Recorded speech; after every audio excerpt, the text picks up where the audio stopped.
Hello, everyone, and welcome to Weekly Manga Recap. It is June the 5th of 2019. We are into the new month. Does that mean it's summer? I forget when summer starts. Is it summer now? Summer to some people is just a state of mind. Uh, So, truly, summer is where your heart is, Nick. And where's your heart right now? my heart is in the fact that I don't have to deal with a big exam thing that has been weighing on me for most of the past week. I've been rather miserable for about the Mm, past 5 days. I finally put all that behind me. It turned out well. Um, so I'm not doing my best right now, but I'm on the upswing.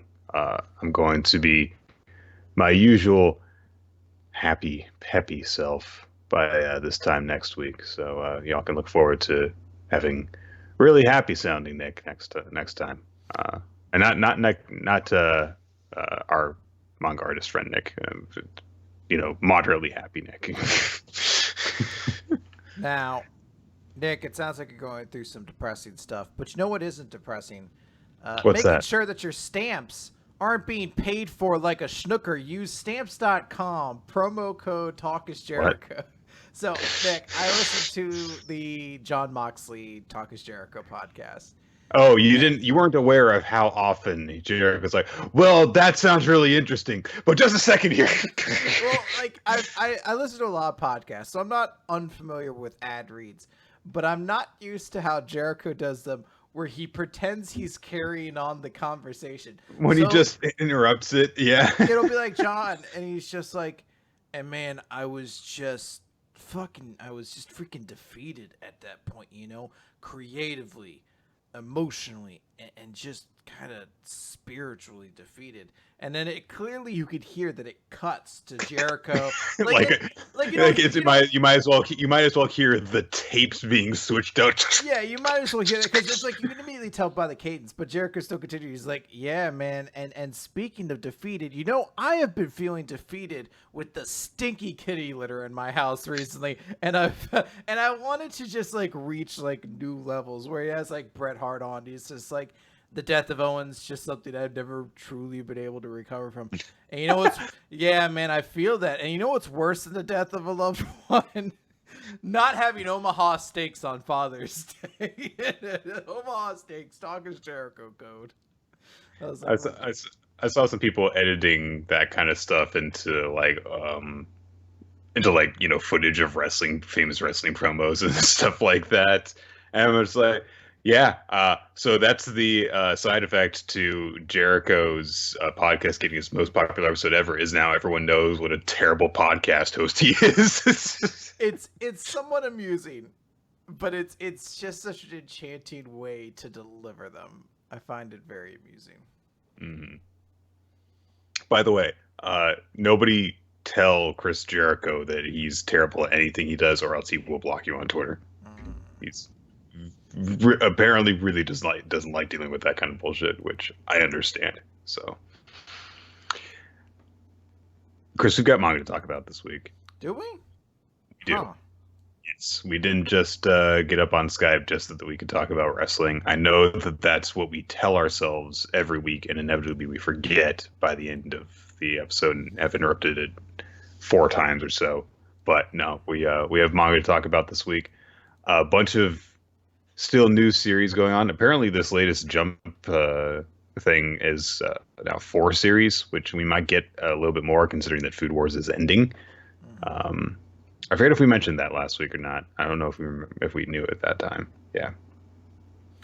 No, I think we found out earlier this week that Food Wars was ending in 3 chapters. Food Wars is ending. Yeah, 2 and chapters now at this point. yeah. So seems like this blue final is going to be really quick, but then again, hasn't everything in this entire arc been quick? We'll talk about that when we get to it. It's only 1 chapter deep, so Maybe we should talk about the superhero manga first, Chris.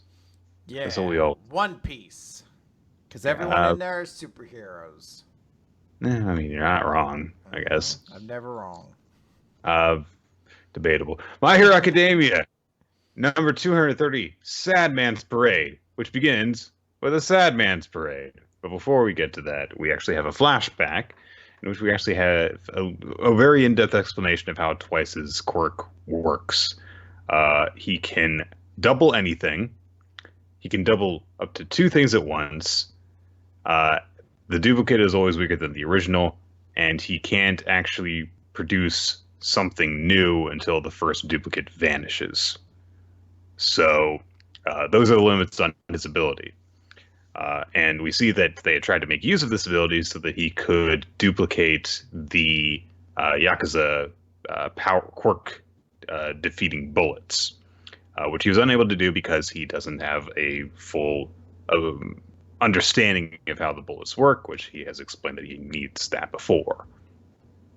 And we see that as he's experiencing this flashback, he is mentally apologizing to the League of Villains who have given him this place to belong because he can't repay that kindness because he can't make full use of his abilities. And now he has passed his mental block, and so he can finally repay them. And of course, the fact that he can double himself means that he is seemingly the one thing that gets around the whole he can only duplicate one thing or duplicate two things because each of his duplicates can duplicate themselves as well. So he can do this big ass Kagebunshin thing, and he ends up doubling himself so much that he just swells out into this explosion, which he refers to as his infinite doubles sad man's parade, which That's my nickname in high school. what an incredibly depressing badass power. All of us are sad. Just a huge flood of depression crushing everything in its path. I'm like, well, it's just fair. I do buy in with this. And there are so many doubles of Twice that they end up just literally flooding out onto the streets, pouring outward. It looks like a flood of ants from above. So there you go. Skeptic reacts to the fact that his puppets have been defeated. Redestro is like, it seems that you have failed. And Skeptic's like, fail? No, I've only failed but once in my life. Once in my entire life. This isn't a failure. I'm just moving on to the next phase. And Redestro's like, yeah, okay. Sure, whatever. No, Freakazoid over there. Yeah. Giran tries to taunt Redestro, saying like, "Hey, you just lost your numbers advantage because now there's a trillion of him." But Redestro says, well, quality over quantity then, right? Getten, Geeten, Jeeten, Jetten, Geten, Get-ten, Geeten, Geteen. Gelatin. It's a very odd name. Gelatin. That's his name. Gelatin. I assume Gelatin is the ice Eskimo guy that Dobby is fighting. Yeah. Hopefully. Dobby, or he's just naming stuff out there. Dobby seems to be winning the battle against him. And then it looks like Mr. Compress is in trouble, but a whole bunch of Twices show up. And I do like that the Twices, you can tell that this is the reason why they start killing each other is because they all have free will of their own because they're all talking over each other. There is no coordination amongst them. Yeah. So a lot of them are even like saying like the same things basically. So yeah, I'm here to save the day. It's like, we're here. Your saviors are here. Yeah, we get it. Yeah. But just like 50 of them all shouting, we're here to save the day. Like, what the fuck? It's like a rowdy classroom. So yeah. Anyway, I wonder if each of the doubles of Twice could each double the same thing over and over again. What's up? I was just wondering if the doubles of Twice could each double the same thing over and over again. because each Like of if them the, can double, because each of them can double two things at once. So each of them could double themselves, and then another thing, and then that double could double themselves and the other thing, and then repeatedly double the same thing. yeah, I mean, you can make like a 100 million of himself, and then they all copy $1, and then he'd have $100 million basically. Right. Or copy a bunch of Shigarakis. So a whole bunch of Shigarakis go around disintegrating everything. Yeah, theoretically.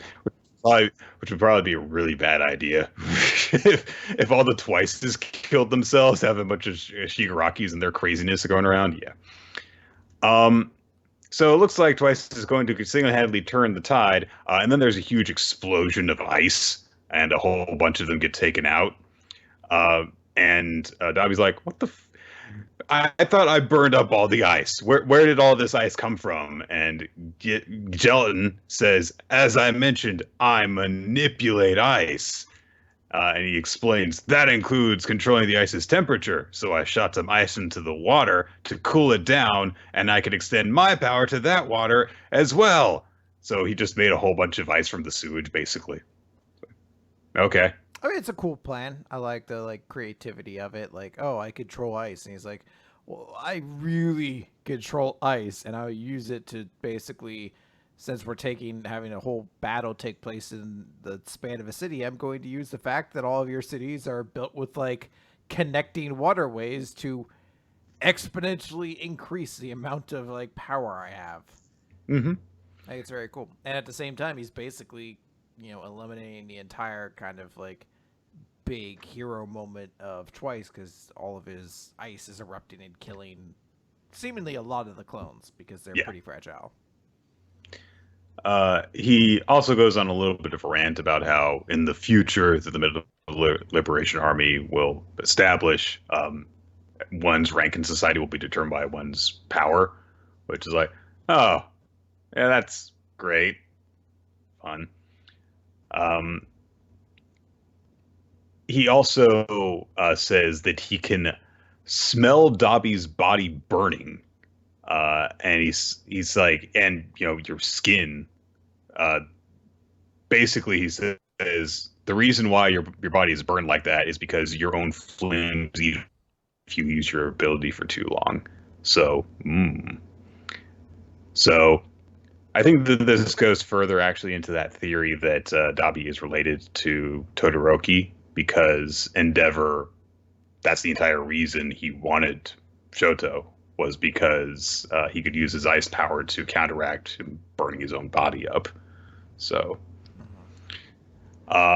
yeah, so that's the reason why he's got all those burns. It's not too surprising because we kind of suspected, hey, he's the fire guy and he's got a bunch of burns.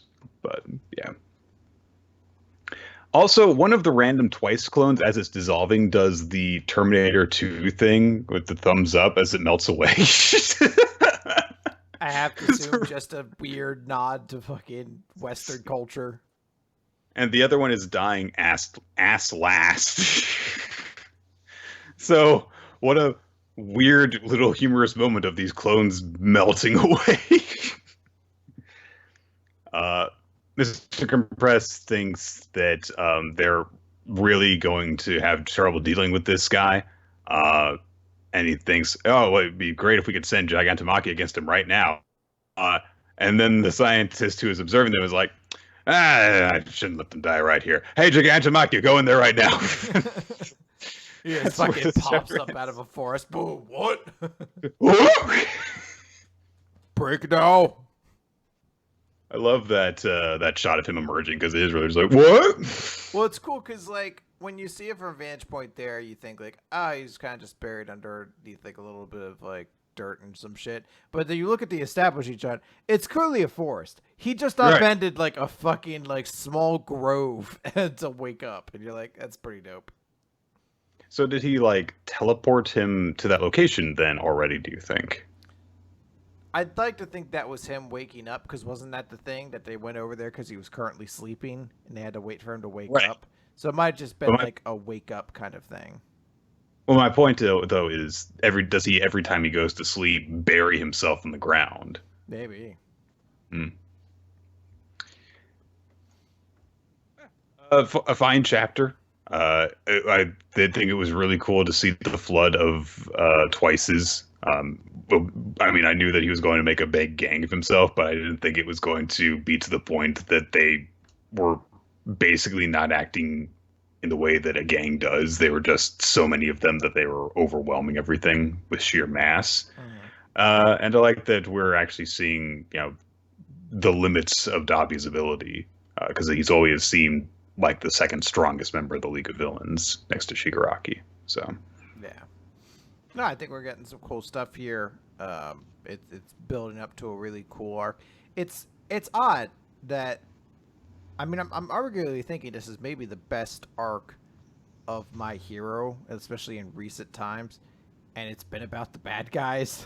But I'm like, we haven't gotten an arc this cool about the heroes, I think, in this series yet. At least not like Deku's class in the way that you kind of want them to, like most like battle school mangas festival art, do. Chris. Come on. Yeah, but I'm like, we've never gotten one where it's been like, hey, all these side characters and And they're all doing Deku's, cool stuff, and all of it's enjoyable, yeah, right? like Like all, the last time. Go ahead. like we just haven't had that. Like the closest we had was during the overhaul arc where Kirishima had like a small thing to decide, but then you were like, yeah, and there were three other members of Deku's class there, and they didn't do dick. Yeah, each of the last several times where it's been not just about one character, it seems as though some of the other characters that have gotten focus have fallen short. There was that. There was the fact that the class versus class fights were up and down.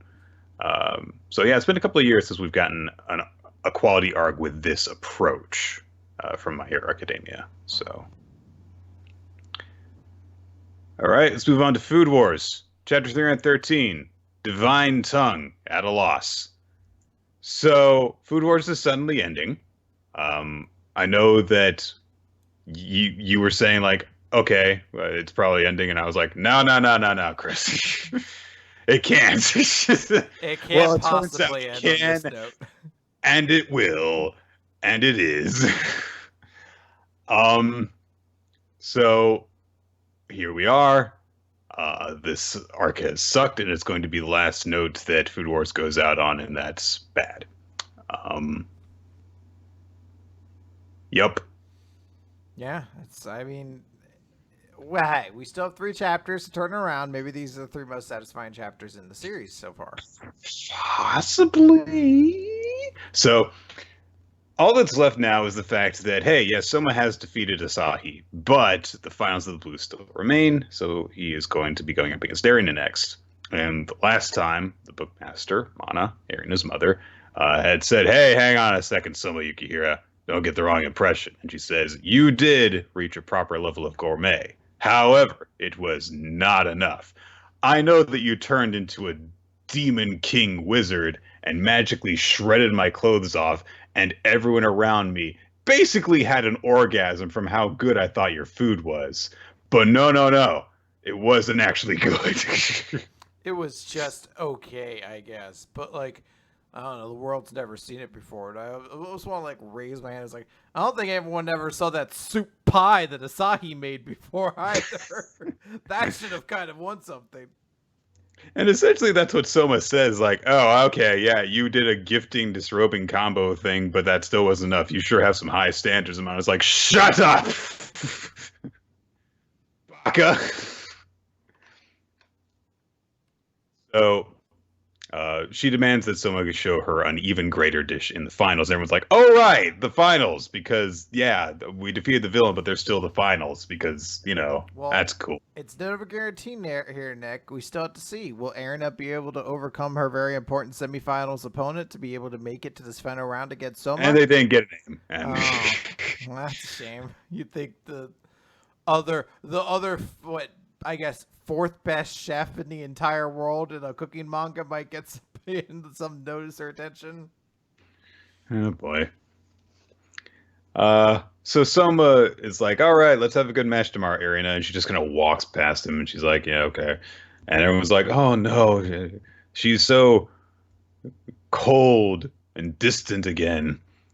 And Irina walks off by herself and she thinks, a dish the world has never seen. A goal that Mother, with her divine tongue, has yet to reach. It is such a tall hurdle, and I at first intended to just leave it to Asahi Saiba and his crossed knives, but Yukihira defeated him. What now? Do I just leave it all in his hands instead? No! Mother tried so hard to have me eliminated. I told myself I would prove her wrong. I always win no matter what.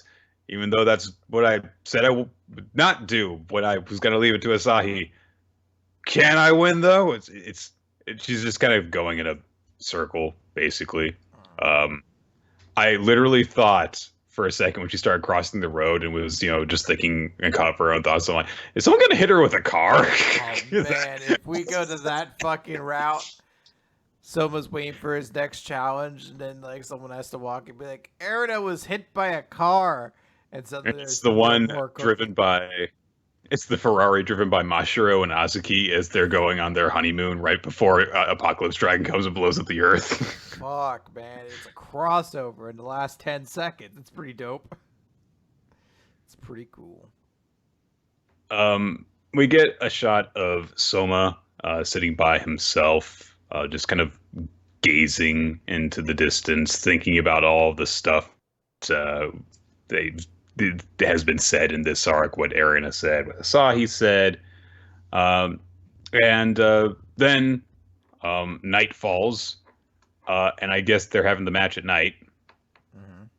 It's Soma versus Erina. Everyone is staring. There's a whole big old Peanuts gallery gathered there.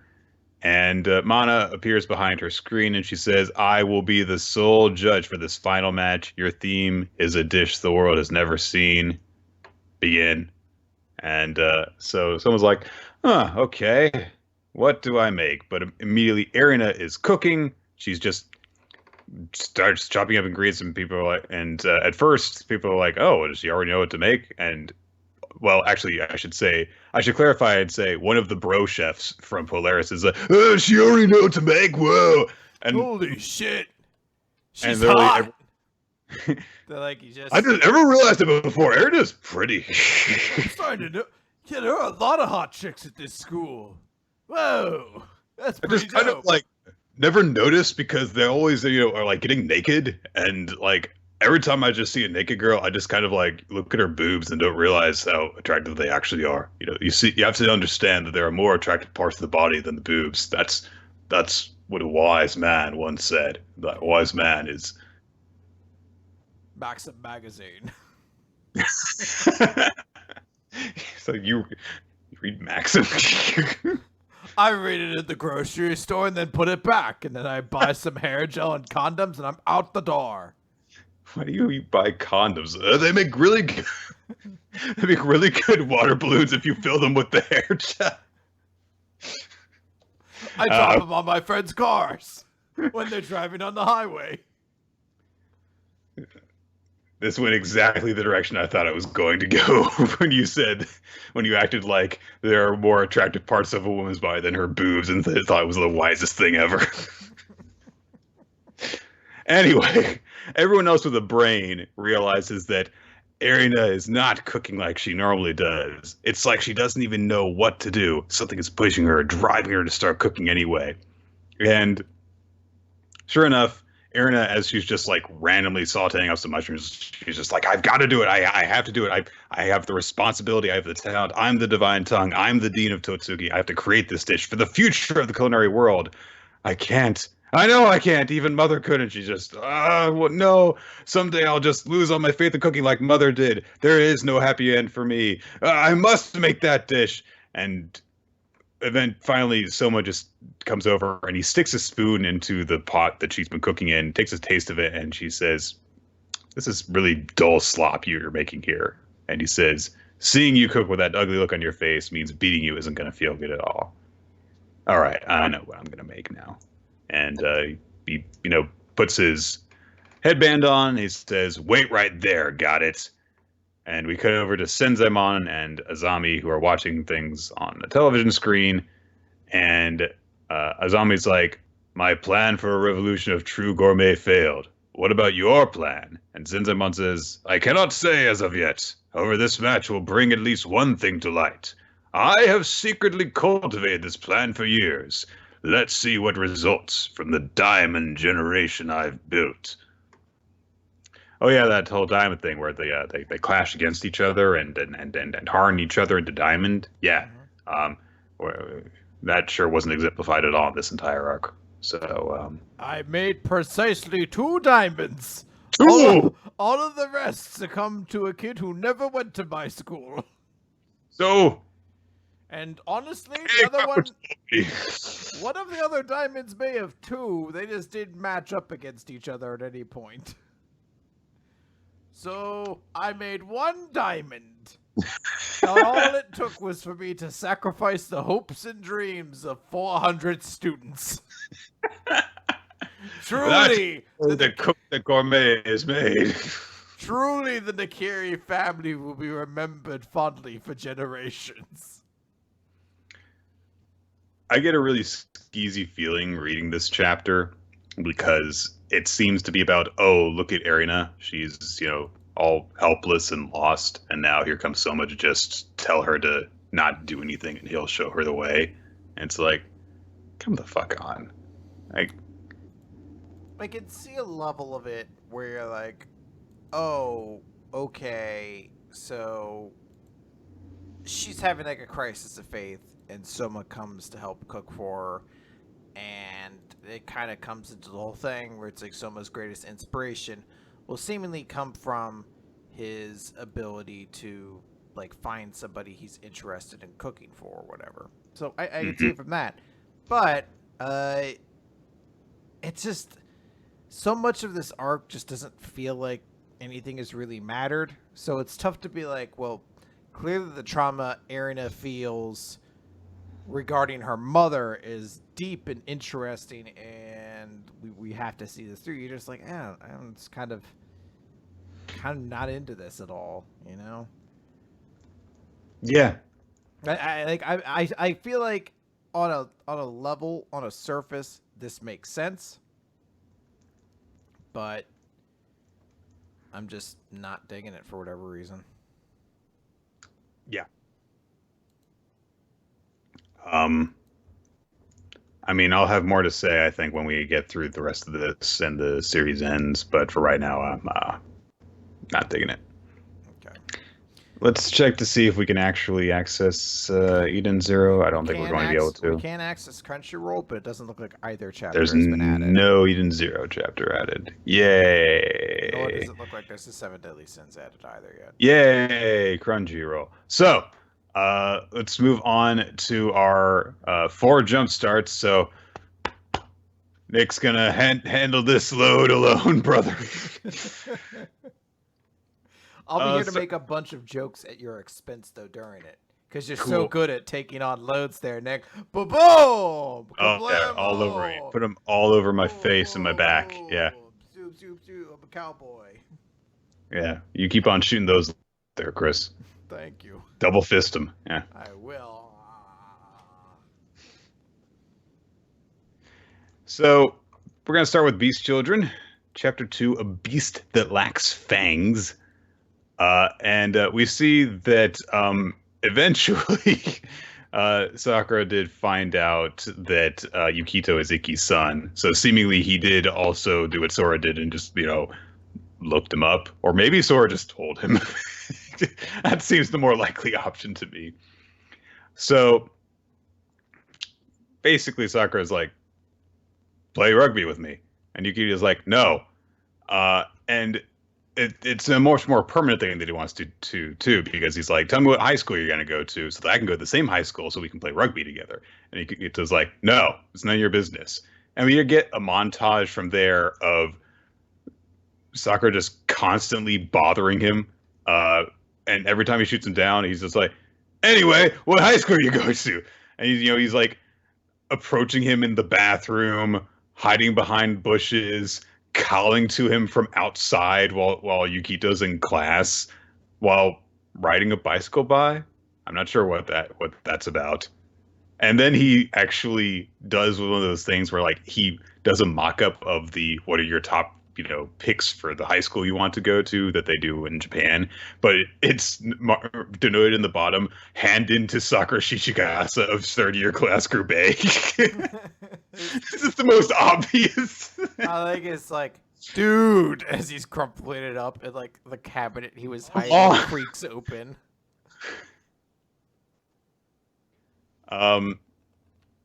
And Sakura's like, I just want to play rugby with you. I'm not going to get in your way. He's like, you're already getting in my way.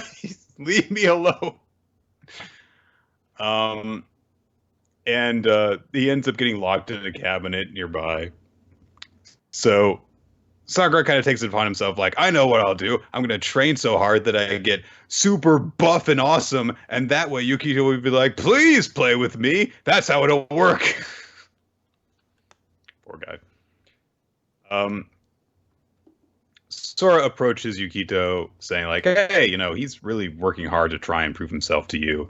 And he approached him in the bathroom to say this, but he's just a lot less obnoxious than Sakura is about it. He's like, this is all because a certain somebody lit a fire under his butt. If only he could achieve his lifelong dream of playing rugby.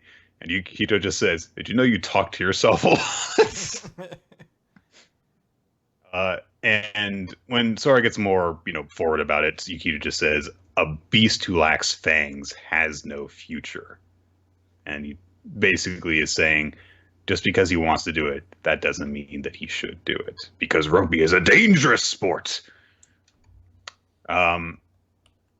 Sakura continues practicing by himself. He has put some cardboard tubes and paper and box together to make a vaguely Yukito-esque looking doll that he can practice tackling on.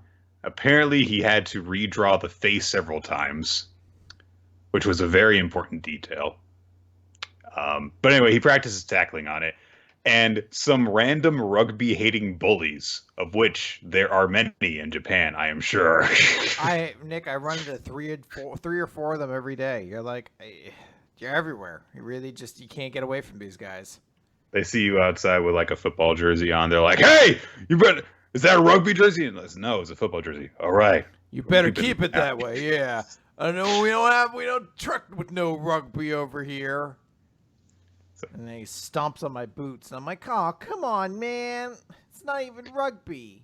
Have you been talking to anyone who likes rugby lately? It's like, well, I mean, there is this one guy named Gav. Oh, Gav! Oh, he's the most rugby-loving guy ever.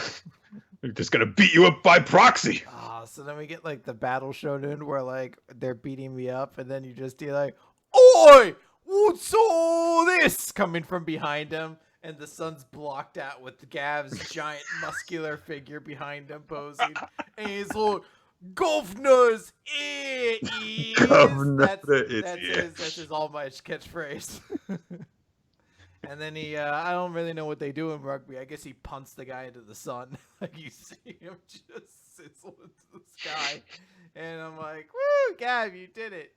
And he's like, now off for some supper I am. He never plays rugby. He beats up people, kicks them into the sun, then gets food every episode. But it's still called the best rugby show ever.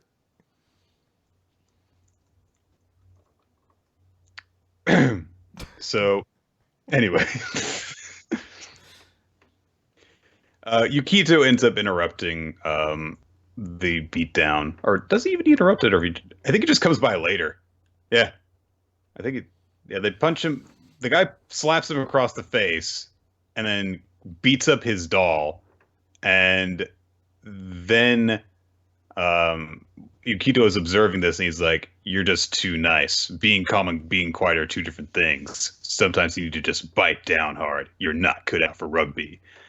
And meanwhile, Sakura's just like, oh man, I'm just gonna have to rebuild the doll. And so the guy's like, you pissed me off really bad. And he kicks Sakura's bag. And that gets Sakura's attention because he's like, oh, this is an ugly bag. It's filthy. What's this? You got a Lucky Charm? What are you, some sort of old fogey? Throw that out. And Sakura's like, don't touch that. And the guy's like, ugh, something that actually makes you feel misery? Now I know what to target. Get rid of the charm for me, other bully guy. Yeah, let's play hot potato with the charm. Yeah, yeah. And the guy, they're just tossing it back and forth with Sakura in the middle. And eventually he manages to catch it. And Yukito's like, oh, it's like he covered up a ball in rugby. So, sure, why not? Sakura says, this is my soul. And they leave. They don't seem to have beaten him up because he doesn't have any further bruises on him or anything like that. But they leave, I guess. Um, and so he's like, "Oh well, I better make another version of the Yukito-kun doll so that I can beat it up, attacking it some more." And Yukito shows up, and he's like, "Stop naming your practice dummy after me. It's weird." Um, then he's like, "Yeah, I saw you getting beaten up, and I did not do anything to stop it, but you still didn't fight back. You were beaten up, you had your stuff broken, but you act so nonchalant as if it happened to someone else. I don't get you." And Sakura says, "Well, I still protected what mattered most to me," and he holds it up, and Yukito thinks to himself something that his father told him, which was, "They're always so rough on you. Look what they did to your eye." And Ikki says, "You don't get it. I've already made them pay through rugby." We see a shot of him scoring. He's like, that's the perfect revenge, is scoring a point, getting a basket, getting the big hat trick goal. Yeah. Unstoppable. I don't know how rugby is scored.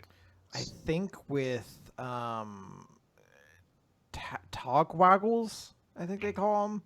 Like, you've scored 3 tog waggles to my cricket chomp. You have? Pip pip. Sure. I'm sure it's going to be referenced in the new Pokemon games. Absolutely. Right. Yukito realizes and thinks to himself, like, now I know why you piss me off so much. It's because the way that you're intent and earnest, it reminds me of my dad. It's like, that does actually make sense, because those aspects of his father got him fucking killed eventually. So, yeah, I get that. But then he takes out the form that Sakura had given to him, and he actually seemingly kept it after crumpling it up. And he writes down the name Hyakugawa for top pick for high school. And he says, "Look, this high school rugby club was once the top 8 in the nation. So if you're going to play rugby around here, this is probably the best bet." So there you go. And Sakura's like, "Oh, you're going to let me?" He's like, "Look, just now that you know this, do whatever you want." And so Sakura goes off dancing, and time passes.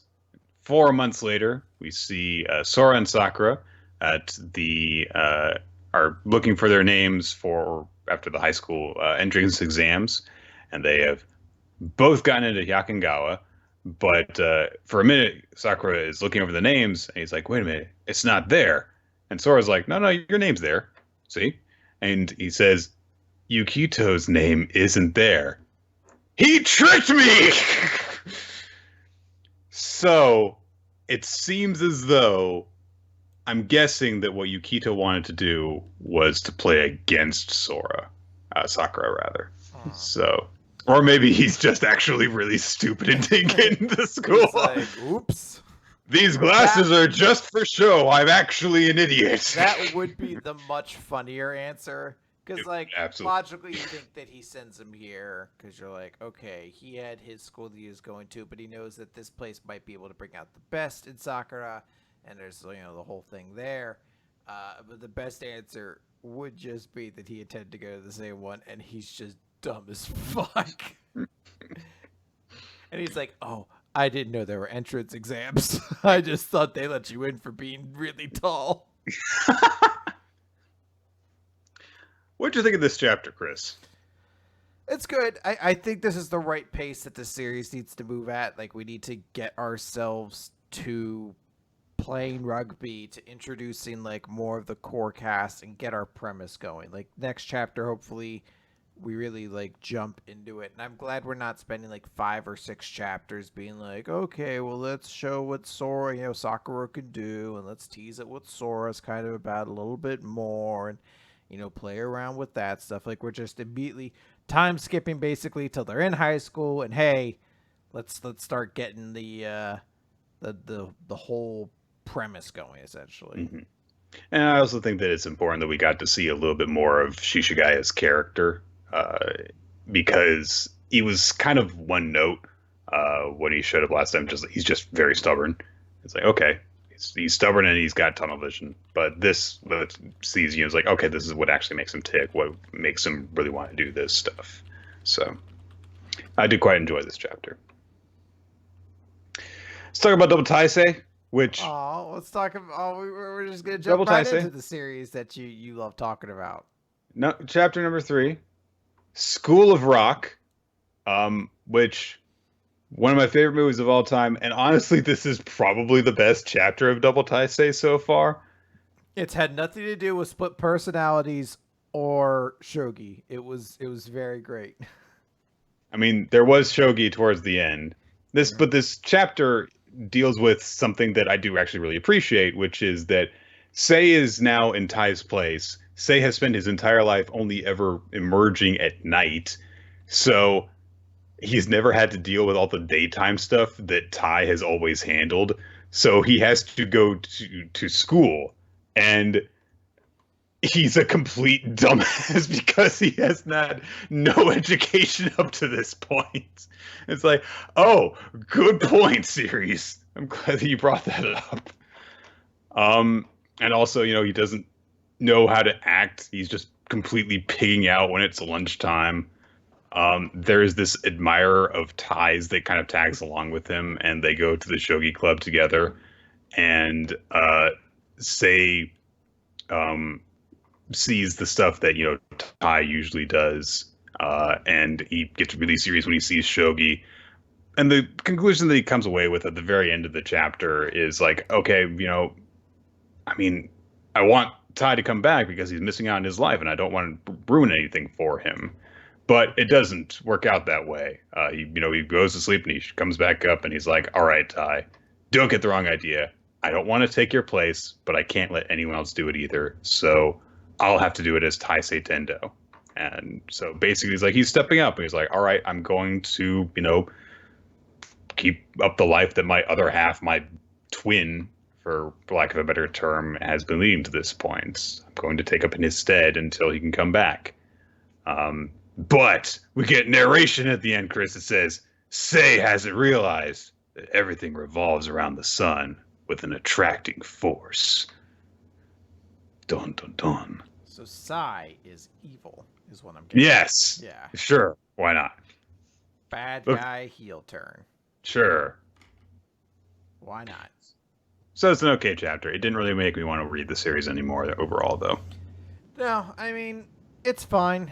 I think we always, when we get to chapter 3 of the Jumpstart, we make a decision as to whether or not we're going to continue recapping it, and my vote is firmly in the no camp because I have no real, interesting hang on to this series. There's nothing amusing. It's not even like Yui Kamino, where you're like, maybe it's just going to be so stupid, it's going to be hilarious. Right. I don't think we're even boring. at that. I think it's just going to be kind of here until it goes away. Mm. Let's move on then to Samurai 8. Chapter 4, Family Argument. There's kind of a family argument in this, I guess. It's not the main thing that I would focus on. Anywho, we start off seeing Hachimaru flying through the sky on Hayataro's back as they're on their way back home after their adventures. And we pick up with the conversation that was beginning at the end of the previous chapter that was going on between Dharma and Hachimaru's father. His father is like, all right, so you had the blade. Or Dharma says, so you had the blade. No wonder I couldn't find it. He has actually been looking for this weapon that he has found has been in Hachimaru's father's possession. And his father counters by saying, it's like, I know you're also no ordinary samurai either, and you have a handle bone that is worthy of it. It's like, well, this will make sense later, I'm sure. We'll learn it. We'll learn. There's a lot of the whole details and lore of samurai and stuff that we still don't understand yet. But Dharma explains, and he reveals this, that his core, his key, has this sigil on it that demonstrates this is who I am. I'm an initiate of the Kangoyasha school. And he's like, and his Hachimaru's father is like, oh my gosh, the legendary samurai who cut down 1,000, the Dharma. But Dharma's like, yeah, and I'm in this kind of cat body now. So yeah. He says that he is basically the galaxy is going to be destroyed. And the only way to stop it are sealed within a box protected by 7 locks, and the keys that will open the box are samurai keys, very special samurai keys. And so he's been traveling the galaxy, searching out to find the box and to find the keys. And he has found absolutely nothing up until now. And Hachimaru's father completes the thought for him, saying one of the keys is Hachimaru. And he's like, well, he's not going anywhere. I'm not letting him leave. But Dharma just says, like, look, he's a samurai now. His purpose is saving the galaxy, so why don't you show some more faith in him? There is no need for his shackles anymore. And Hachimaru's father starts to get really upset and starts arguing back, but Hachimaru arrives back at that time, and he's like, we're going to talk about this later. His father is upset with him because he's, flying around instead of, walking. And Hachimaru's like, well, hey, I made a friend. And can I go out for a bit more? I want to go the other way and see what I can find over there. And his father's like, no. And Hachimaru's like, I'm a samurai now, though. Come on. Come on, Dad. I'm Superman. Can I do things? And then we do actually get the family argument because his father's like, it's dangerous to go alone. Also, I was nearly murdered. Good point. And Hachimaru's like, yeah, but I saved you. And then he says, oh, I get it now. The reason you never completed that mobile life support device after years and years is because you were never going to make it in the first place. There was nothing holding you back from doing it. You just don't get me. And he says, his father doesn't have anything to say in response for a bit. And Hachimaru says, hey, just one time. Have you ever thought that you could die happy if you got to fly in the sky just one time? And his father stands up and starts walking out, and he says, you're only allowed to walk around the house. And Dharma, get the hell out of here. His father goes into their home, and he has a flashback of when Hachimaru was younger, and of course he had all of the life support devices hanging off of him, and he saw this video of someone who looks a hell of a lot like Konohamaru flying in this sort of rudimentary plane thing. And his father came up to him and said, oh, you want to take a ride in that? And Hachimaru did his typical broody teenager thing, being like, no, I don't think it's cool. Planes are for losers. No, I'm not a little kid who'd be excited by a plane ride. No. And so I was like, big, oh, okay. Adult, and I'm only excited by killing and titties. It's the only things that are cool to me, like all teenage boys. So we see that this was one of the things that was, motivating him to make this mobile support device so that, Hachimaru could go the fuck outside because he wanted his son to be happier. But the flashback is interrupted by this weird masked face appearing in his vision, in his mind, and saying, one day I will track you down. And he's just thinking to himself, what should I do? So there's something that going on that he still hasn't revealed yet, of course. Dharma has a conversation with Hachimaru. He reveals an ability to Hachimaru because he says something really cool here, because Hachimaru's like, oh, I don't know what I should do. And Dharma says, a samurai is one who decides everything for himself. And he demonstrates this. He's like, here, give me a number. He says, all right, 8. And so Dharma slashes his sword and counts 8 seconds off. And after 8 seconds, the slash mark appears in the ground. And Hachimaru's like, how the hell did you do that? And Dharma says, this is called the silent slash. It's a Kongo Yasha skill where you just decide how much time passes between drawing the blade and its eventual cut. Like I said, a samurai is one who decides everything for himself. I'm going to leave soon, so if you cross over that cut, I will teach you all the ways of the Kongo Yasha, but if you stay on that side, you will live with your father in peace. And with, barely any hesitation, Hachimaru crosses over and it's like, all right, you're going to be my master now. So there we go. Yeah, I think this is probably the first chapter that I've been maybe starting to get a little bit into. I think we're focusing on characters and giving ourselves a little bit more time to actually get to know who they are with Hachimaru, his father, and then getting these teas to who Daruma is and all these sorts of little details here.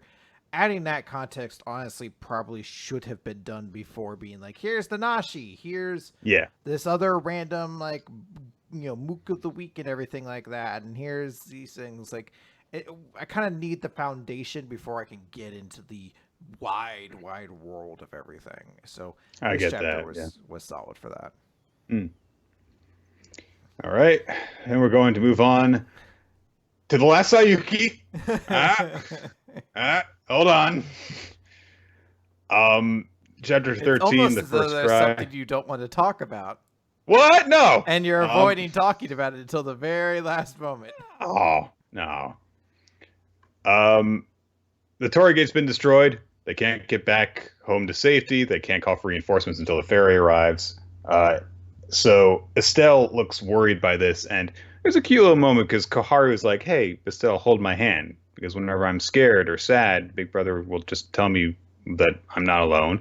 He holds my hand, he gives me a hug, and then I'm no longer afraid. And I'm a little scared, but if we're all together, it's going to be fine. He's like, "Oh, this little girl is comforting, the older person." And Estelle's like, "I'm not afraid." And just gives her a noogie. He's like, "It's gonna be fine." So let's meet up with Sensei, and we see that Furuka has encountered this guy who's wearing a plague doctor mask. He's gonna play Bray Wyatt to the ring. Nick, you let him in.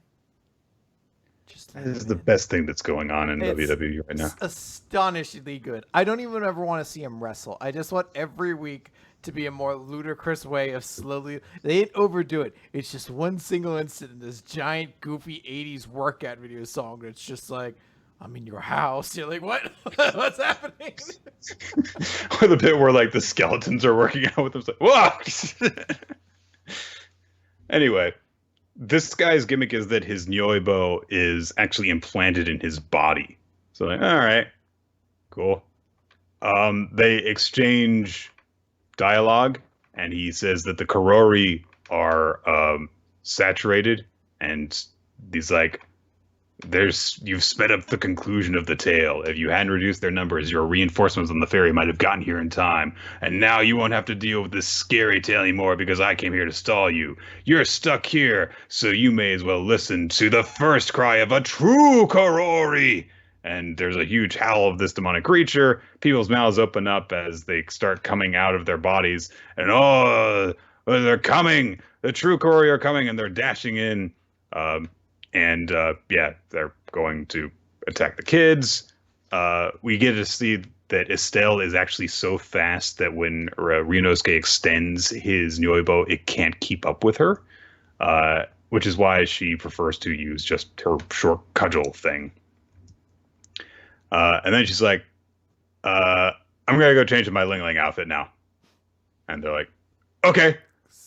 I guess this is as fine a time as any, I suppose. Not like there's anything happening. Well, she's got to be brave, Chris. Yeah, gotta be brave. Ryunosuke points out, hey, I know that what you said, like, scary stuff is still scary. So if you're afraid of the disease monsters, let us handle it the next time. And Estelle's like, what, are you taking pity on me because you think that your skills are superior to mine? And Ryunosuke starts to come around the corner and he's like, oh, no, that's not. And Estelle punches him in the face because she's still changing. He's like, typical unintentional pervert joke. Although it's weird because at that point she's already basically changed. It looks like she's just putting the gloves on. Yeah, I was like, she's putting fucking gloves on and shit. She couldn't just be like, I mean, I guess, hey, knock first, dickhead, but And Estelle's like, I have to be worthy of this outfit and be strong and look good like Ling Ling. That's the only reason I'm fighting. The only thing I live for. You're fighting for each other. The reason you're fighting is always by your side. But Ryunosuke says, I'm not fighting for Koharu's sake. I'm fighting for my own sake. My biggest wish is to live a normal life with her, and she didn't ask me to do this. It's not for her sake. I just want to do it. If it's my own biggest desire, then I can fight against anyone. If I didn't have this desire, there's no way I could do something as scary as fighting monsters. Anyway, there's a whole bunch of them coming together, and they're merging together now, and the conversation gets interrupted kind of really quickly. So, Mhm. Yeah, I mean, we're here. This is happening. Oh, yep, there's not a ton to say, unfortunately. I'd probably be more invested in it if I were holding myself back from this series because I'm like, it's gonna go away, Mhm. and there's nothing in it that like demands that I uh, get back into it. Yeah. So, yeah. So anyway, we now complete our journey, Chris, to the depths of shit that is Tokyo Shinobi Squad. You weren't a fan? This is a terrible manga. This is so bad that I don't even care about how bad it is. You don't have a It's list? You don't have like a giant I don't care. wacky bit or anything? No, it's just it's bad. How can you be a critic if you don't have a wacky cartoonish bit about how much you're angry at this piece of fictional media though? I mean, it's just not worth getting angry about because the things that make it bad are just things A, not making sense, and B, being reflections of the annoying viewpoints that the author seems to have, such as globalization will lead to our country being destroyed. Women are here to be sex objects, and stuff like that. There are two female characters in this chapter. Both of them show up in underwear, or and one of them gets killed immediately to Uh, show how uh, deadly a villain is. there are three. You are There's a third. perhaps forgetting the very clever Sia insert of Cena. I believe she is also a woman based entirely I off of wasn't the sure if that musician was Sia. supposed to be. I wasn't sure if that was supposed to be a guy or a girl. I Also, believe there's it's a supposed to random. be a girl because it is 100% just the musician Sia to the point where you're like, don't you have to do a little bit more to not get sued? Also, I had no idea that prostitutes just walked around in underwear, including a thong. Don't you have to be a little bit more subtle than that? No, you just walk around. You're like, hey, here are all the goods. Pay me my money. You know, Nick. When you go in, you don't have to bury the lead, Nick. When I go into a McDonald's, I don't want to have to answer a couple riddles to get my Big Mac. I just wanted to put it into my mouth, and that's kind of the equivalent of a girl wearing a thong if she's gonna sell me sex. Also, one of the villains, the other guy in the villains group is a black guy who wears boxing gloves literally all the time. Mhm. His name is Mayweather, and he is obsessed with his uppercut. Again, I think you have to do a little bit more to be a parody. I don't think you're allowed to just put that in there. All they needed for that character was to be like, yeah, my name's Lloyd Money Mayweather. And they're like, no, you see, it's only a letter off, and you used his actual nickname as well. Also, the whole thing about the series is that like crime is legal now, basically, I guess. There's also a note that, like, because our main hero Jin has met up with was the kid's name N, a little Thai boy who doesn't have a lot of money. He tries to pay Jin in his own currency, which is baht. And so Jin tells him, in Japan, baht isn't worth the paper it's printed on. People here only take Japanese yen, American dollars, or euros. But you can find money exchanges everywhere. Even convenience stores will do it. So go find one and come back. If that's the case, why is taking foreign currency a problem? If there are money exchanges literally everywhere, that does not make sense. No, I work on the criminal market and I could exchange this money you pay for me at any corner of the street, but I will only accept these currencies. Hey, you know what? It's just he's setting the rules. Sometimes you have to follow it. You know. He's just doing what he needs to make sure he stays ahead of the game. It got to the point with the amount of sexism and nationalism in this manga that halfway through there's a bit into a shower scene. And I was like, are they already putting this female character in the shower to give her another fan service scene? It's like, nah, actually the kid is having an emotional moment in the shower. It's like, okay, I don't care. Um, he wants to be a shinobi, Chris, because that's what there's shinobi. Because Shinobi. ninja are so cool.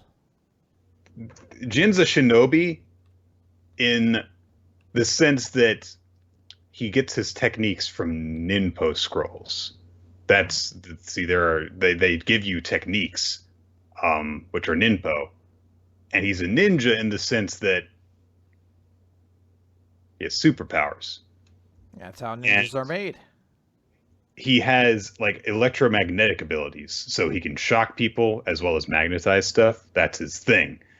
And so Cena, one of the villains, realizes who Jin is, and Jin arrives with them, beats up Mayweather by count. Then main villain guy tries to fight him, and we get narration that explains Jin Narumi, independent at the young age of 17. In a short time, the innately talented youth gathered up a band of powerful allies, make big waves in the profession. His elite squad, the Narumi Kai, doesn't yield to money or influence. They value humanity and honor over all else. He was also rumored to be involved in the Justin Bieber incident. I did not make that up. It says he was also rumored to be involved in the Justin Bieber incident, and then a small cutaway of current Justin Bieber appears saying, "What do you mean?" As in the song that Justin Bieber did several years ago called "What Do You Mean?" Which is weird. Doesn't look like Justin Bieber, even remotely. It doesn't seem to capture his face whatsoever. It's not nearly punchable enough. No. But also... or kissable enough. It's not cuttable enough. There's also a grand multitude of different, like, Justin Bieber incidents throughout his career. He's not an artist without controversy. So are they implying that he gave them the janitor's bucket for Justin Bieber to then piss inside of? Like, oh God. So Jin beats this guy, I guess. He does literally a Hadoken thing. He calls it a wave cannon, but he's doing a Hadoken thing. And then they have saved N, and they're like, oh, they're going to hunt N down for this ninja scroll and kill him, and I can't let that happen. So join my shinobi squad. And that's the end of the chapter. And it's like, okay. So the parts of this chapter that weren't just generic, unexceptional shonen action stuff really annoyed me. And so that's why I might just declare, like, no, we're done, Chris, after one chapter. I do enjoy how do you say it? Papillon? I know it's like a term. What's that? Papillon. Papillon? I think. I know that it's like a term for butterfly that I've only ever read and never heard out loud. The villain Busarenkin was named that. Yeah. And there's, this whole thing that Papillon brings him into her hotel room that she's staying at, and then that's where fucking Sia locates her, and a bunch of ninja attacks, and it's a very stressful scene about how our heroes escape. We never, at any point, Papillon. That's how you say it. Gotcha. We never at any point see Papillon do anything. We just see her at the very end being like, and I'm okay too. Like, there's even a scene where a car rolls up, like right next to Jin, but it's the kid driving it. And I was like, what happened to her? All of this is happening. He defeats every single one of the antagonists. So what was she doing during all of this? I didn't hate this nearly as much as you did. But it's in that same level of like, I just don't care. Like, there's nothing about this world. Like, every so often there's like a theme or a genre or something that just becomes too popular. And I can't express how fucking tired I am of cyber ninjas right now. Like, anything like future ninja stuff, it's just death to me right now. I have to work to find an interest. What was that one series from about 3 years ago that was basically exactly this series? God, hang on. Let me see. Let me pull up the list of What were some more details about it? it had, a I protagonist who think was a I'm criminal remembering. I guy. think I'm remembering the one you're talking about too. It actually, I think we got actually the entire run in Jump, back when it was doing jump starts. Cyborg Rogi. I think that was it. Yeah, Yeah. Ninja just dropped that in the chat. I think that does sound right. Yeah, I mean, honestly, it's Boruto, it's Hachimaru, it's this series. Even like seeing stuff for like Cyberpunk, whatever it is from Project CD Red. I'm just like, I don't know. This aesthetic, this entire kind of genre is just very uninteresting to me at this point.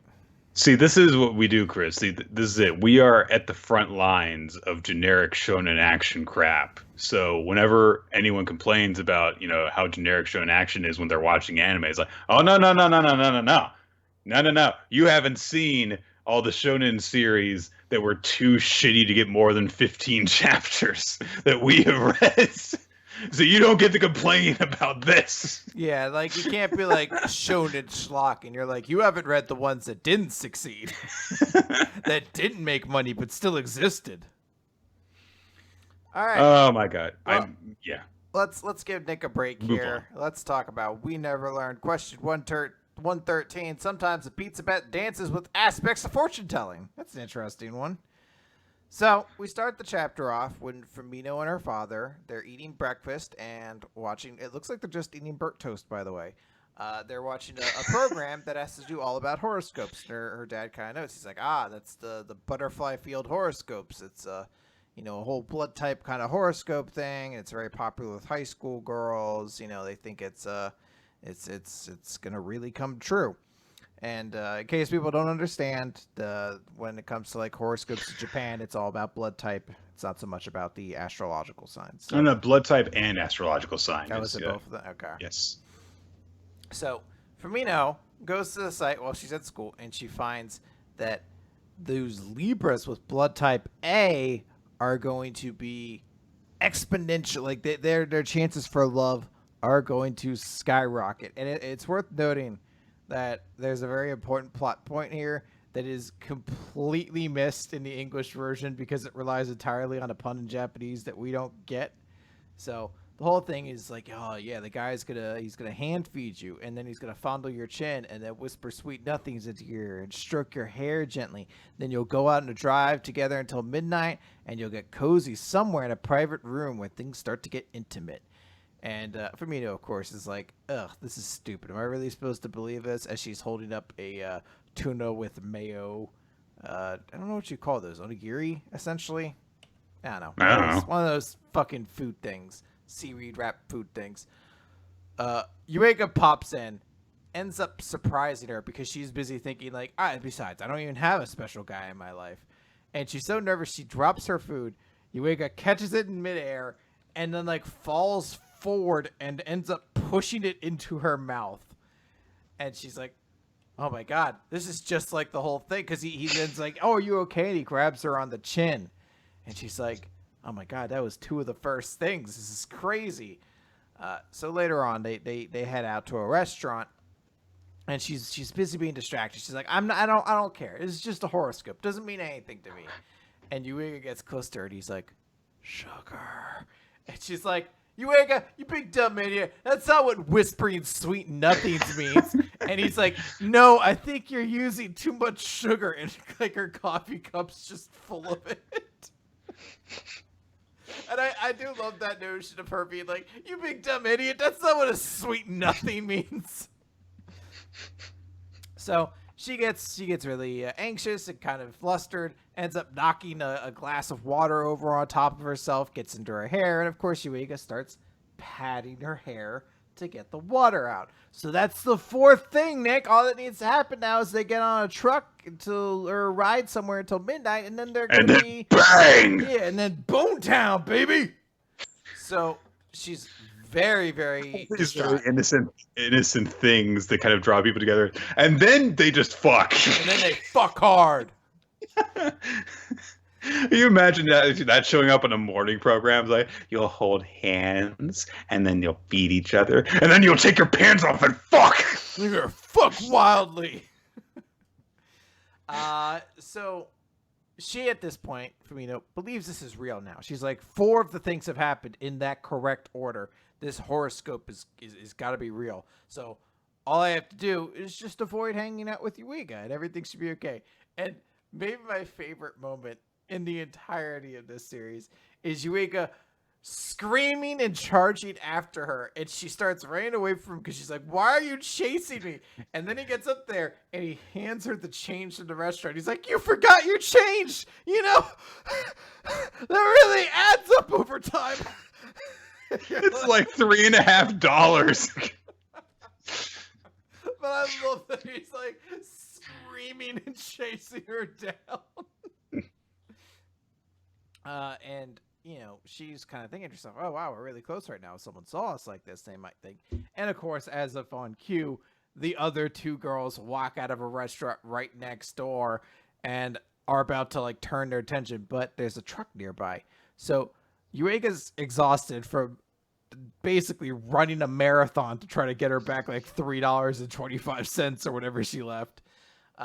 And I wonder if he didn't leave a tip either. That'd be great too. He's like, we don't need the tip. Tip money is for us. Here's a tip. Get a higher paying job. That's the one thing he's an asshole about. So he runs. He's too exhausted, so she pushes them both in a car, basically just before Aruka was about to go turn around by and look. And she's like, okay, cool, we're in this van. They're going to pass by now. Now let's get going. And the doors close. And the car starts. And they're driving. And she's like, oh, God, we're going to be stuck together in this car until midnight. As all truck deliveries go. Yes. And, of course, Yuiga's like, so they had to explain why she assumes it's until midnight. And Yuiga's like, oh, it's because of a horoscope? I didn't really think you cared about that sort of stuff. And she's like, well, you know, sorry about that. And he's like, hey, whatever. If the situation's like this, we might as well just study until we wait. And I guess the truck they're on is very cold. I guess it's kind of wintry. Refrigerated truck. Yeah. Well, there's that too. It is winter, so and if there's no, you know, there wouldn't be any heating inside of the truck. So. Yeah. So Yuiga's like, here, you take my jacket. You know, you got water spilled on you earlier. You really can't risk catching a cold with exams coming up. And she's like, no, I don't want to. So they end up sharing the coat together right next to each other as they're studying. And they're going back thinking about like, oh, hey, you know, how this sort of stuff's happened before, like with them at the onsen and everything like that. And she starts leaning next to him. And, you know, she's thinking like, hey, you know, we just need to share body heat right now. That's kind of the most important thing. And she's thinking, oh, now the last part's come true. We're in a very private area. Things are going to start getting intimate, you know. I mean, none of that really feels important anymore. And she's just kind of like embracing the moment. And then the doors of the truck open and her dad's staring. And he's like, not that it matters, but what are you doing in here? And we get the payoff to the pun that we don't understand, where Reiji's, Firmino's father's name also means like they could be read the same way as midnight. Right. So it was a ride up to midnight. So yeah. So it's basically, this was an Amazon delivery truck to his house. So he's just like, I don't know what's happening right now. I'm trying to ignore it. I like that, like, the driver comes up, he's like, what are these kids doing in my truck? And then, like, he gets, Fumito's father gets handed a couple books and everything like that. Yuiga, of course, being the good boy he is, he's like, oh, let me carry these for you. And he's like, no, I got it. It's, it's just books for it. And then they drop. And the packaging is terrible because they land on the floor and immediately burst open with books. There was no ceiling on this at all. But all the books are books about how to communicate with your young teenage daughter and about horoscopes and basically just ways for a dad to better communicate with his young teenage kind of aged daughter. And also apparently a thing to make candy too. Yeah. And he's like, these are for class. And they're like, you use these to teach math? He's like, well, you know what? If you're going to start asking me stuff, what were you doing in that trick, all right? I was trying to be the cool dad. Good point. I do like fuck you.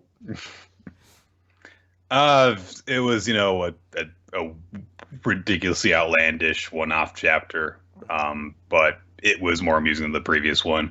Not as good as the Carissa one that came before that. So, we're in that realm of we never learned that it usually occupies, which is just like, okay, we'll have, jokey bits to kill time until we get the next, actual step in one of the characters' lives, which is where it really shines. So, all right, this chapter happened. So yeah, I dig it for the most part. I do like that it's a little cute moment at the end with her dad, like he's ordering all these books to try to get to better know his daughter. It's a very cute little moment there.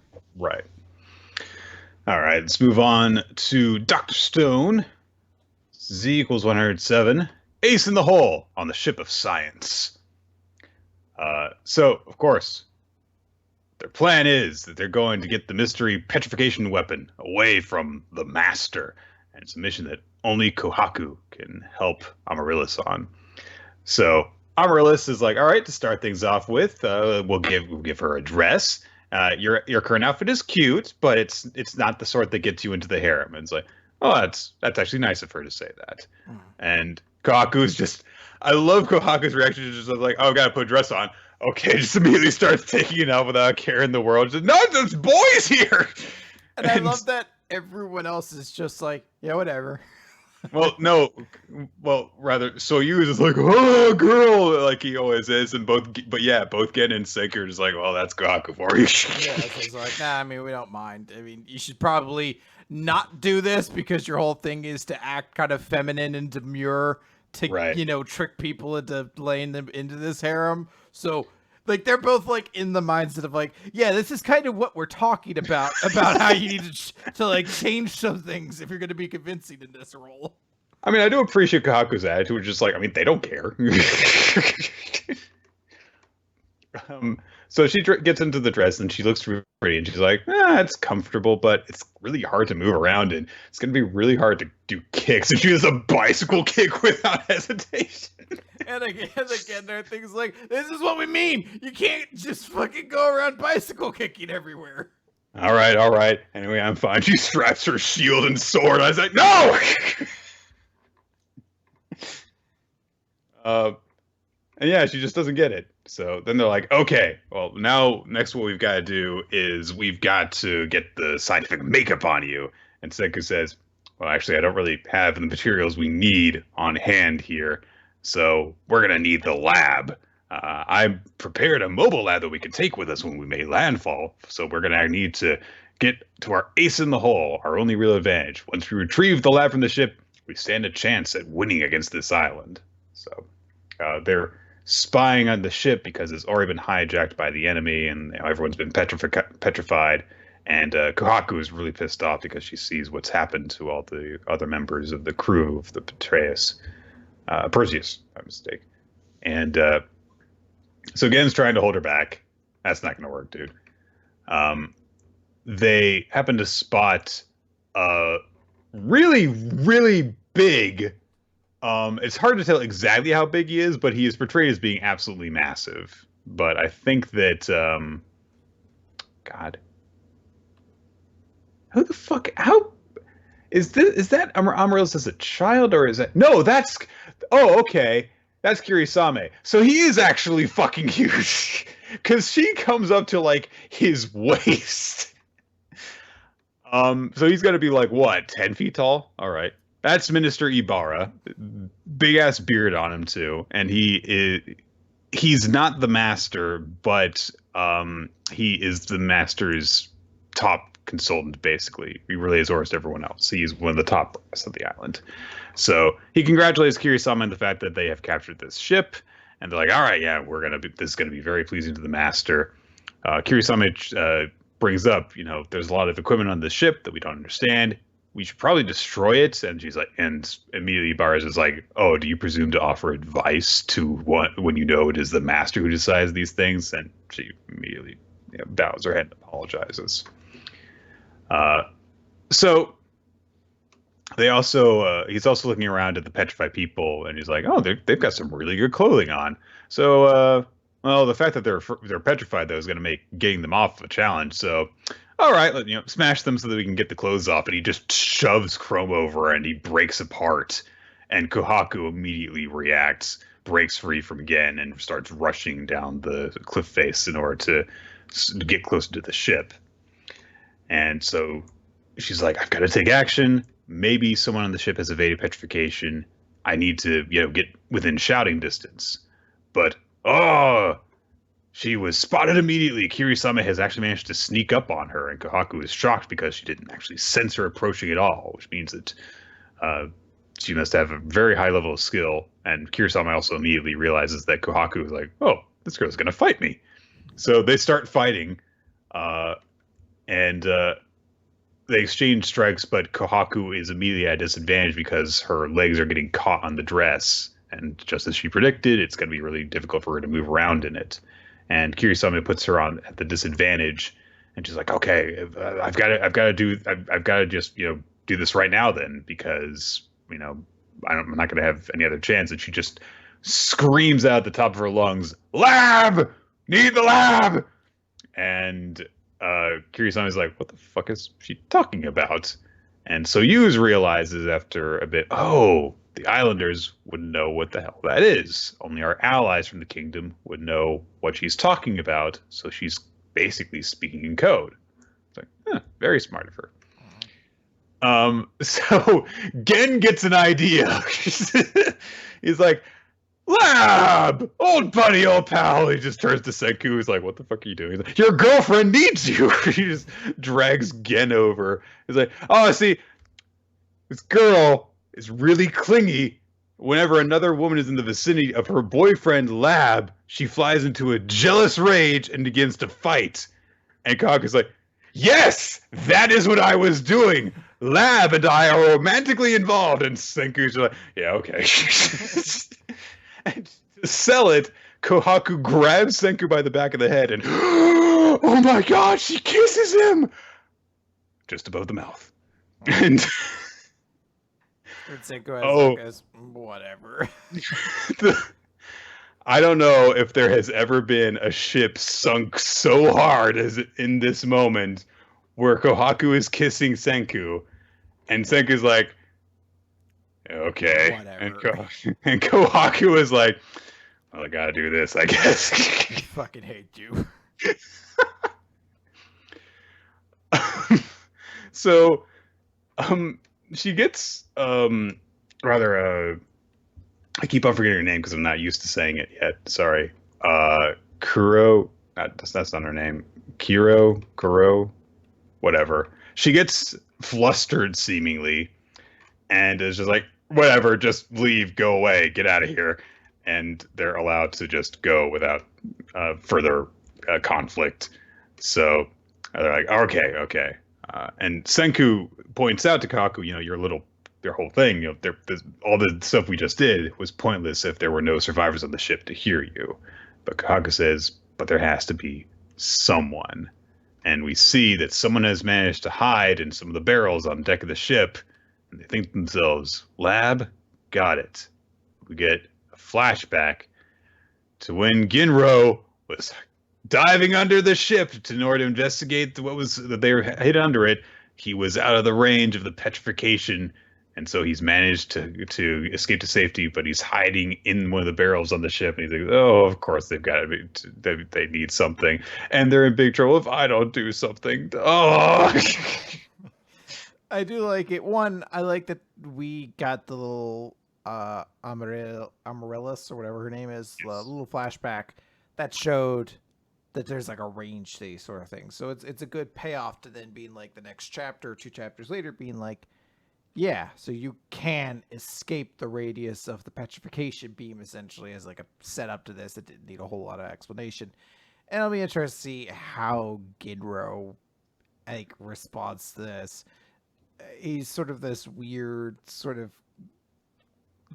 character of the group who you're not meant to root for. Like he's kind of an asshole, but you're right. just waiting for like the payoff. So this could be a really cool moment for him. Yeah, this is his cards are on the table moment for him, because it seemed as though there was the subversion with why he ended up coming along with them to begin with, which it looked like this was going to be his big hero moment. But no, he just wanted you to think it was his big hero moment so you would like him, and then he could escape to safety like a coward. So this is like, there is a dangerous situation. We need you to take action. Are you going to step up? And so this is your hero moment, dude. So. Very cool. Yeah. Let's move on to the Promised Neverland, chapter 136. So this is the actual continuation of the thing that was going on with the puzzle that Emma and Ray have to solve, posed before them by. It's chapter 136, Maze, and. It's a lot of it is just kind of reiterating stuff that we've kind of seen before, seeing all the same weird visuals, repeating patterns, odd terrain, and twisting buildings and stuff as they're making their way through this building. And they note that like every time that they come to this same place, the rooms are always a little bit different. The rooms are connected randomly. The space is chaotic. Time is chaotic. Even the laws of physics cause them to, age and de-age. And so they're like, it seems like we're just being toyed with. And Emma's like, if he could do all this, then what exactly is it? And Ray's just like, how would I know? While giving her some canned food so that they can eat. I do like him, like eventually just last year, like, I don't fucking know. Here's a goddamn ravioli.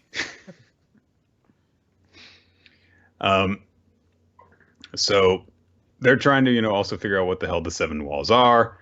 They don't know what the hell they're looking for. They're trying to also decipher the patterns that and the puzzle pieces that they have been given to this point. And so Emma's just like, oh, what do we do? What does it mean that the seven walls will appear? And how will they appear? And if the seven walls are time and space, crossing the seven walls equals transcending space-time. To get past this maze, we have to pass through time and space. How do we do that? And even Ray is just at the point where he's like, oh my God, my brain is starting to mush. They eventually come through a doorway that lets out like through a cabinet that is just in the middle of this wasteland where there are these wispy trails of smoke or cloud or something going up through the air. And they're like, oh, it's a desert. And that's it. Okay, well, we made some progress, right? Maybe we can finish this. Okay, well, let's go towards that sandstorm. So, but before they can make any progress, suddenly Emma shrinks and she turns into a baby. And so Ray just has to pick her up and carry her. And then she disintegrates into a bunch of puzzle pieces. Oh no! He's like, I hate it when this happens. Oh, every time. And then Ray starts to age and he gets all withered and old. And then there are these like ghostly beings that appear in front of him. He's like, oh, the sixth painting on the ceiling. The last painting of Night and Day didn't have demons in it. Until then, they were depicted in the art. No one was able to make it. All of them got lost in the maze and lost themselves decaying. All of you ended up like that. Who am I? I'm tired. And he just falls over. He's like, I can't continue anymore. But then another cabinet bursts open and Tiny Emma bursts out. She's like, Ray, I got it. And that's it. He breaks her neck. He's like, no, I have it. I should have found out Solve the puzzle. I should have asked what the answer was first. Like Jeopardy. It's one of those like collections where you're like, I'm sure this makes more sense in the full context. Without it, it's a little tough to really grasp everything. But hey, I could still dig it, and it seems pretty dope. Yeah, I mean it's okay, but there's not a lot within just this single chapter. It's much more about the weirdness of it than anything else. It's more about evoking a feeling. Uh, so yeah, maybe there will be a big payoff coming up soon that we'll really enjoy. I think so. All right, let's move on to Black Clover, page 207, Ultimate Magic. Ultimate. So everyone's gonna fight. They're all fighting the bad demon guy, and they're using combination attacks. They're trying to hurt him, and they're like, "Wow, he's still pretty good though." Has a moment where he's looking upon Leash, and he's like, "Wow, his magic is so strong, but it's not overpowering. It's been, refined like a well-honed blade. But what is this feeling I have about him? It's warm and nostalgic, presumably." Because he has the soul of the leash child inside of him, that elf child. So, Lumiere got hurt at some point, so Sakurai uses sealing magic to seal the wound, which, I don't know, seems kind of ticky-tack. That, I guess you're like, if you interpret the noun this way, it could do anything, really. I sealed a fireball in your gallbladder, and you're like, well, that seems bad. Like, well, that's what you should have had, sealing magic. And she's like, cool, thanks. And there's a whole moment where Asta's like, oh, cool, you guys are so super cool. Oh, wow, hey, it feels like this is the first Asta reacts to people the way that Asta reacts to people. Asta reacts to him as he reacts to every single person he's ever met. And Sakurai's like, shut up and focus on the fucking fight, and just like grabbing him by the face. And the devil's like, ooh, isn't this interesting, Hey, you guys have all this powerful magic, and, it's not like you find anyone who has a 4-leaf clover. But, hey, now that I have my body, it's basically worthless. No matter what you have, it doesn't matter. And we cut over to a scene of Sakurai and Lumiere on top of just on top of a building talking back in the day, and Lumiere has a whole thing. Wow, Sakurai, thanks for sealing us to be on top of this roof. Thanks for using your sealing magic to bring us onto the top of this building. You mean us climbing the stairs? Yes, with your sealing magic. You sealed our feet and allowed them to not be impacted negatively by friction. She's like, not how it works. He's like, I want to dream. He explains how he's like, yeah, I've got basically a 4-leaf grimoire with light magic. I'm basically the most powerful person ever. But I think everybody's awesome. I think everybody's super cool, and I'm really glad for them. And I want everyone to be able to know that they have a purpose and a value, and that they're great. So Lumiere was a very cool, good dude, which makes sense as to why he became the first Wizard King, everything, etc., etc.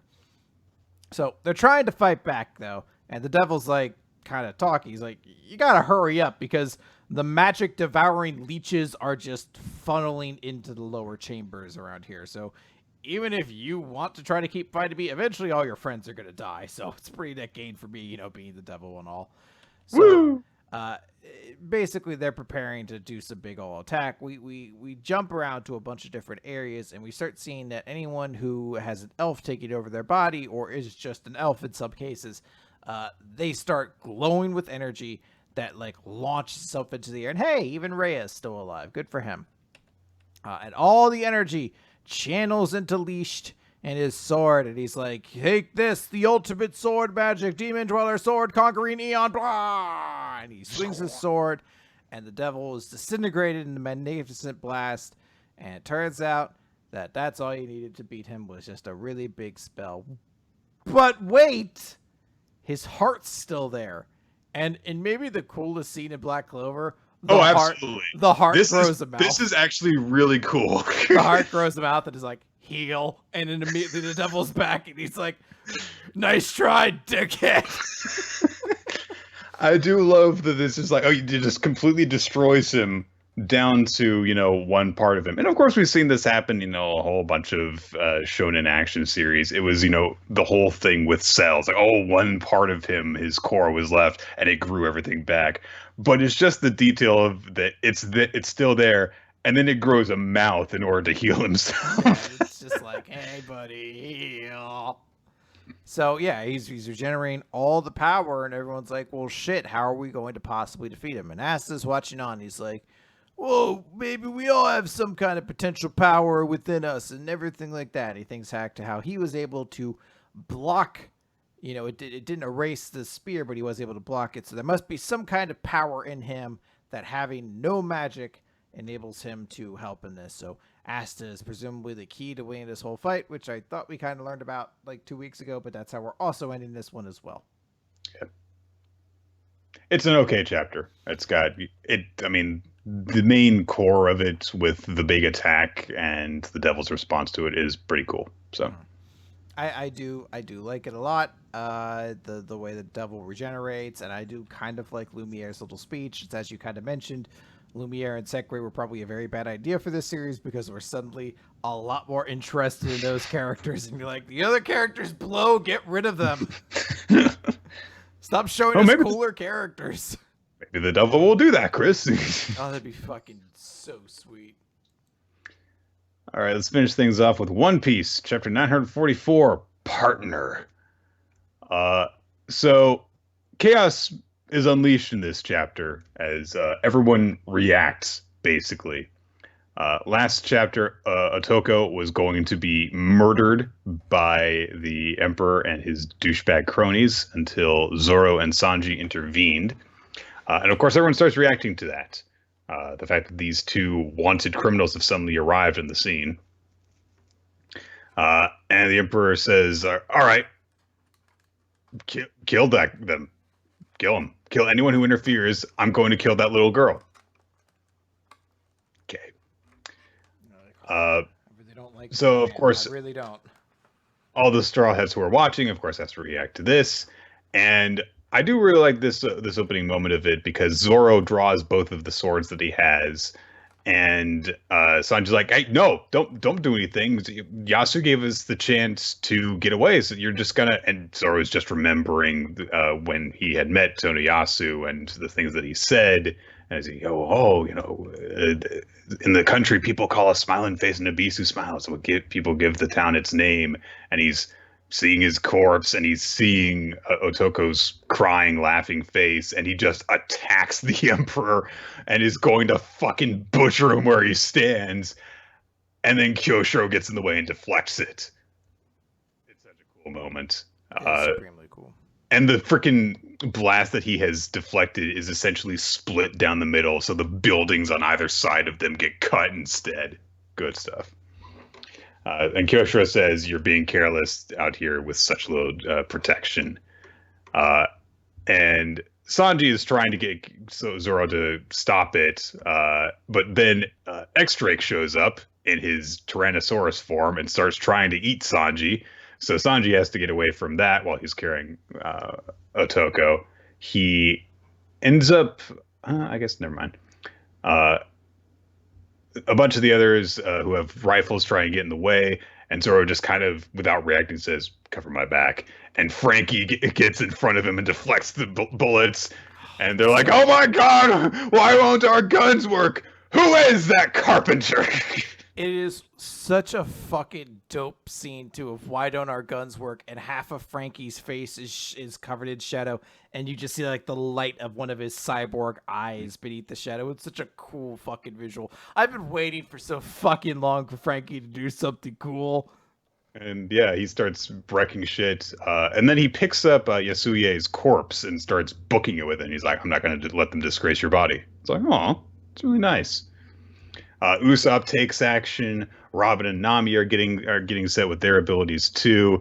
The Emperor is booking it out of there, being carried on in his little cart, and just says, "Kill them all! Anyone who defies me must be eliminated." And Zoro's trying to go after him, but Kyoshiro is getting in the way. And we actually see that Kyoshiro is really tall, by the way. And Zoro's like, "Yo, get out of my way!" And Kyoshiro says, "I don't think so. I am the Shogun's dog." We cut away to Udon, where Luffy is watching this unfold because the execution was public and so it was being broadcast. And so Queen sees this and is like, oh, those are your folks, all right? Oh, they're going after the Emperor. Ah, hilarious! And at that moment, Queen gets a message that there are more criminals from the Flower Capital being brought in. And it's Hitokiri Kamazo, who apparently failed his duty to the Shogun, and he's been locked up in chains. And along with them is the escaped Captain Kidd as well. And so they're like, oh, Kamazo, I've heard the rumors about him. Uh, and of course, immediately, Luffy reacts to Kid being there, and Queen's like, "Oh my God, Kid, how dumb can you get? You got captured again." And one of the guards is like, "Yeah, he was just shouting and running right at us. We shot him, but he didn't try to run, and yeah, here we are. I wonder if he forgot he had these stone cuffs on, dumbass." And Luffy's like, "Huh." So he got away, but then let himself get caught, and he's confused by this. And Kid is just saying to Kamazo, "I thought you hated the way that you laugh, and that was why you stopped yourself from laughing ever again." And Kamazo is just, throwing his head back like Joker style, laughing, fa fa fa fa. And he says, and Kid goes on saying, "You would beat anyone half to death who mocked the way you laugh. That was why you covered your face with that mask. So what happened to you? After you split off from me, what did Kaido do to you? Or was it Orochi? Where did everyone go? Answer me! Talk to me, killer!" And we see that the man who is laughing is Killer, who would wear the Iron Maid kind of mask, and he's laughing while crying the same way that the people of Abisu laugh. And Kid just like, "What did they do to make you act like this?" And he turns to everyone and is like, "Who did this to my partner?" So, bit of emotional investment in this arc now for Kid. So there you go. And Luffy, of course, doesn't know what's going on because he doesn't know about the Abisu thing. They hang the two of them upside down in a tank of seawater so that they will drown. And they're actually like, yanking them up and dipping them back down. And Queen's like, "All right, time to resume the Sumo Inferno." And he says to Luffy, reiterates, "The moment you leave this arena, the spikes in your collar are going to kill you. That's going to remain the same. The new rule is that they are going to stay in the water as long as you're alive, and we'll only pull them out once you guys are dead." And Luffy is like, "Well, I've got nothing to do with them." And Queen starts doing his dance, saying, "Well, yeah, but why do you look like you're panicking right now?" "Oh, I know. It's because you're rivals." Just like doing this mocking taunt thing while he's like, "Oh, yeah. Oh, I'm so sexy." He says, "You might do infamous deeds, earn bounties of billions, but every human being can drown in just 2 inches of water." He's right. Look at what happened in fucking Glass. I didn't watch it. It sounded awful. It did sound awful. Luffy's like, "Well, why don't you get on the stage then? I'm going to beat you and put an end to this." And Queen just casts his fist aside when Luffy tries to use his gum ability to stretch out towards him. And he's like, "Well, you're not in charge here. Don't be full of yourselves. Who said you could feel hope? What makes you think you're getting out of here alive? You think you can beat us? All of you are going to die, one by one." And some of the guards are like, "Oh, he's in a bad mood because he hasn't gotten to eat his Oshiruko today." And at that moment, someone wants Oshiruko, apparently, Chris. And they seem to be at the gates. And Big Mom is here, I guess. Presumably. She hasn't burst through the wall yet, but I'm guessing that's coming up soon. Luffy did get to reply to what Queen said by saying, "The one who decides where I'll die is me." But yeah, that's where we are right now. It seems as though we now know how the hell they're getting out of this situation. So there's a lot going on, a lot of moving pieces, and One Piece sort of thrives in this sort of chaos.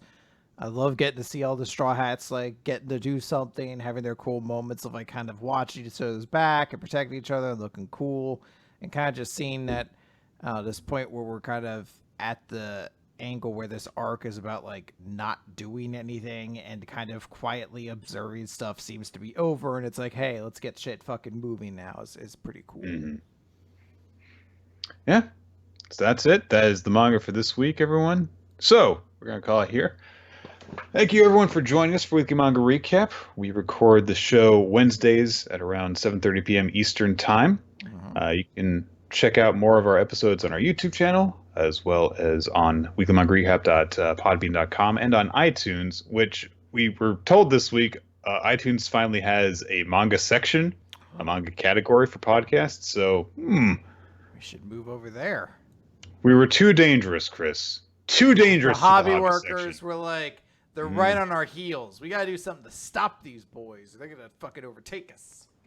Okay, we'll make them. We'll give them their own little territory so that they can feel like they're in charge of that one. Say, Nick, do we run? No. Then we're never leaving the hobby section, my boys. We're staying here until every woodworker alive acknowledges us. They recognize our greatness, and we win the Crispus Bowl. I mean, it would be nice if people wanted to listen specifically to a manga podcast could find us. But, I mean... Okay, if we get... Scars on a back are a swordsman's shame, Nick. And all I can think about is some shitty woodworker as we turn our back to leave to the animation and manga section. He just points me in the back, pricks me, and I'm like, a wound on my back I'll never recover from. Well, if we get a surrender notification from the woodworkers, Chris, then only then will we be able to accept this transfer. Yeah. Anyway, let me just make an account here. Woodworkers are us. We surrender. And send to Weekly Manga Recap at yahoo.com. Oh, Chris, you never believe it. No! Anyway, if you would like to suggest future manga for us to read, or to just keep up with the recommendations that we have already covered, or to participate in the Chapter of the Week stuff, which I completely forgot about. We're going to go back to that in just a second. You can join our Discord server and involve yourself in the conversation. There's an entire spreadsheet that is linked there that Ninja X3i set up so that you can see the vote for favorite character, for favorite series, as well as all the recommendations that we've taken and have already been suggested and stuff like that. Thanks to Ninja X3i for help there. And thanks to our Patreon supporters, because you allow us to create all sorts of fun bonus content for you guys to enjoy. We did some bonus podcasts last week that you should be seeing shortly. And special thanks to Steve Man and Infamous Planet. And with that said, now let's go over what our favorites were for this week, Chris. I'm going to put my favorite chapter down as One Piece. I can totally get that. I'm a little bit torn on this one because there were a couple of different really good series this week. But I'm going to go with Beast Children. I really liked the stuff that happened in this one, getting to know our main character better. And I do like the final twist that it ends on that changes the dynamic that looked like we were building towards. Kind of an inversion of Haikyuu, isn't it? Yeah. So. And favorite character? I'm gonna give mine to Captain Kidd. I like seeing the side of him. I like getting some more context with him and Killer. Maybe it should just be Killer. I guess consider them maybe a combined vote or something like that. But yeah. I'm giving mine to Kohaku. She took action this week and it paid off, and also just more funny moments from her. And I really liked seeing just her being herself and never be like, no, stop. It is a very amusing little moment. And it's worth noting that the audience agreed with us on One Piece, but their favorite character of the week was Twice. We're totally understand and get as well. Yeah, absolutely. Twice is very cool.